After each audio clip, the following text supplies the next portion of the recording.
बिस्मिल्लाहिर्रहमानिर्रहीम। अस्सलाम वालेकुम। मैं गौहर भट्ट आपकी खिदमत में हाजिर हूँ।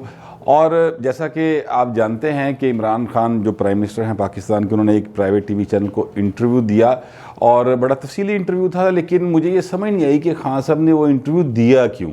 यानी जब एक वज़ीर आज़म लेवल का आदमी कोई इंटरव्यू देता है किसी टीवी चैनल को, तो उसके जहन में एक खाका होता है, उसने अपने पॉइंट्स फ्रेम करने होते हैं और उसने बताना होता है कि उसने कौम के लिए क्या किया और आगे उसका क्या मतलब करने जा रहा है, उसके पास क्या एजेंडा क्या है। तो वो सारा इंटरव्यू मैंने देखा, मुझे तो समझ नहीं आई कि उन्होंने ये इंटरव्यू क्यों दिया। क्या उन्होंने ये इंटरव्यू इसलिए दिया कि वो बता सकेंगे जनरल बाजवा जो हैं वो बड़े जमहूरी आदमी हैं, वरना फ़ौज में तो बहुत गुस्सा है। क्या ये इंटरव्यू उन्होंने इसलिए दिया कि वो ये बता सकें कि जनाब जलसा नाकाम हो गया। क्या वो इंटरव्यू उन्होंने इसलिए दिया कि वो बता सकें कि 2013 में इस्टेब्लिशमेंट ने नवाज शरीफ की मदद की थी और अब नवाज शरीफ को गुस्सा ये है कि 2018 के इलेक्शन में उन्होंने मदद क्यों नहीं की। क्या उन्होंने इंटरव्यू इसलिए दिया कि वो बता सकें कि नवाज शरीफ जो है उनको जनरल ज़ियाउल हक ने पीपल्स पार्टी को ख़त्म करने के लिए बनाया।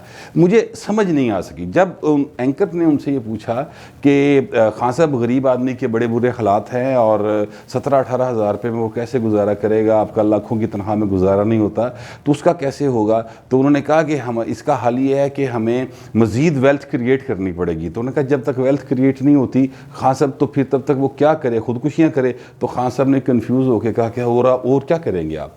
मतलब खान साहब के पास कोई ऐसी बात नहीं थी कंस्ट्रक्टिव करने के लिए, कोई होप थी नहीं थी कि उनसे पूछा गया मिसाल के तौर पे कि खान साहब आपकी 2.5 साल गुजर गए हैं और आपकी कारकर्दगी सबसे आप बताएं कि क्या बेहतरीन आपने काम किया। तो उन्होंने कहा कि जो काम आज तक नहीं हुआ था वो मैंने किया है, जरदारी और नवाज शरीफ दोनों को अंदर किया। तो मतलब ये भी खान साहब को नहीं पता कि ये दोनों मुशर्रफ के दौर में अंदर रह चुके हैं, ये भी काम को पहली बार नहीं किया खान साहब तुसी। सो मतलब ये है कि मुझे तो ये समझ ही नहीं आई कि इमरान खान ने ये इंटरव्यू दिया क्यों। कौन सा एडवाइज़र है उनके पास बैठा जो उन्हें ये कहता है कि इस तरह के कंफ्यूज्ड माइंड के साथ आप जाके एक सीजन जर्नलिस्ट को इंटरव्यू दें। और दे भी एक ऐसी ख़तून सहाफ़ी को दिया जो कामरान खान भी नहीं थी और इमरान खान भी नहीं थी, यानी इमरान रियाज खान भी नहीं थी। तो यानी वो तरीफ़े तरूफ़े कोई नहीं की, उसने बड़ा सीधा सीधा इंटरव्यू किया और उसने एक तरह से अगर कहा जाए कि आवाम की आवाज़ वाला जो इंटरव्यू है ना, जो वो बराह रास्त सवाल उन्होंने उससे पूछे और ख़ान साहब कन्फ्यूज़ हो गए। अगरचे ये इंटरव्यू ज़ाहिर है कि एक एडिटिंग के बाद ही पब्लिक हुआ होगा, लेकिन इसके बावजूद जो सा वो एडिटर जो है वो इस काबिल नहीं रहा कि वो इसमें से खान साहब के हक़ में कुछ चीज़ें निकाल सकता। तो ये इंटरव्यू जो है ये मतलब बाकायदा तौर पे मतलब खान साहब ने कहा कि फ़ौज मेरे नीचे है, मैं फ़ौज के नीचे नहीं हूँ। बिल्कुल बहुत अच्छी बात है।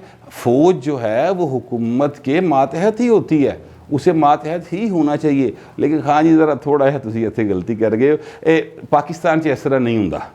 और ये इस बात से मुझे लगा कि जैसे खान साहब के सर को ना हूरों वाले टीके के नशे के अलावा इक़्तिदार का नशा भी थोड़ा सा चढ़ गया है और वो ये बात कह गए हैं। और इसी तरह की बातें जो उनसी हैं ना वो नवाज शरीफ भी किया करते थे 90s के दौर में। उनकी जो पहली हुकूमत थी उसमें उन्होंने कहा था मैं डिक्टेशन नहीं लूँगा, तो फिर डिक्टेशन भी ली, इस्तीफ़ा भी दिया, घर भी गए। तो ये वाले हालात जो है ना वो खान साहब मेरा ख्याल है आपके पैदा हो जाएंगे। मुझे तो वैसे पहले खान साहब की बातें सुन के थोड़ा सा दुख होता था, फिर थोड़ा सा गुस्सा आना शुरू था। ये इंटरव्यू देख के मुझे जो ना ऐसे लगा जैसे खान साहब लतीफ़े सुना रहे हैं, शगुफ़े छोड़ रहे हैं और बड़ाइयाँ बयान कर रहे हैं। मिसाल के तौर पर उन्होंने कहा कि जलसे में बंदे नहीं आए, लाहौर के लोग नहीं निकलते इस तरह से और जलसा का नहीं भर सकती, मैंने 4 बारी भरी है। फिर दरमियान में खुद ही कहते हैं कि मैंने तो जलसा देखा ही नहीं। तो भाई जे तू नहीं वेख्या तेने पता किमें लगा। मतलब ये बात जो है वो यानी अजीबो गरीब किस्म की कन्फ्यूज किस्म की पर्सनैलिटी इस इंटरव्यू से उनकी सामने आई है।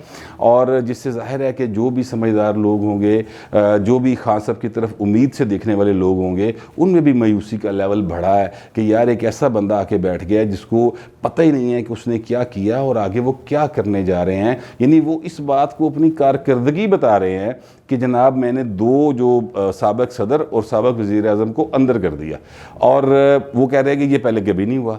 अच्छा, अब आपने उनको अंदर भी कर दिया तो फिर पैसे कितने निकलवाए? एक धेला तो आप निकलवा नहीं सके। सो मतलब ये है कि खान साहब एक मुकम्मल इस इंटरव्यू के बाद एक कंफ्यूज पर्सनैलिटी के तौर पर, कम अज़ कम मेरा व्यू यही है कि वो सामने आए हैं। अच्छे खासे खान साहब ने शगुफ़े छोड़े, लतीफ़े सुनाए, मैं तो इनको इसी तरह से देख रहा हूँ, क्योंकि मेरे पास मेरा कोई मूड नहीं कि मैं नाउमीद हो जाऊँ, और मेरा कोई मूड नहीं कि मैं डिप्रेशन ही चला जाऊँ। लिहाजा मैं तो इसको लतीफ़े के तौर पे देख रहा हूँ, और मेरी ये आप सबसे गुजारिश है कि आप भी इसे एक लतीफ़े के तौर पर ही देखें। वैसे लतीफ़ों से याद आया, वो एक लतीफ़ा ज़रा थोड़ा सा पुराना हो गया, लेकिन मैं दोबारा सुना देता हूँ। खान साहब ने ये जो बात की ना कि मैं NRO नहीं दूंगा, इन्होंने फिर ये इंटरव्यू में कहा कि मैं NRO नहीं दूंगा, तो वो मुझे याद आया कि वो एक शख्स के पास ना उसका सिनेमा था, तो उसके पास एक तोता था जो सबको वहाँ पे बैठा यही कहता रहता था कि लैंड बनाओ, लैंड बनाओ, लैंड बनाओ।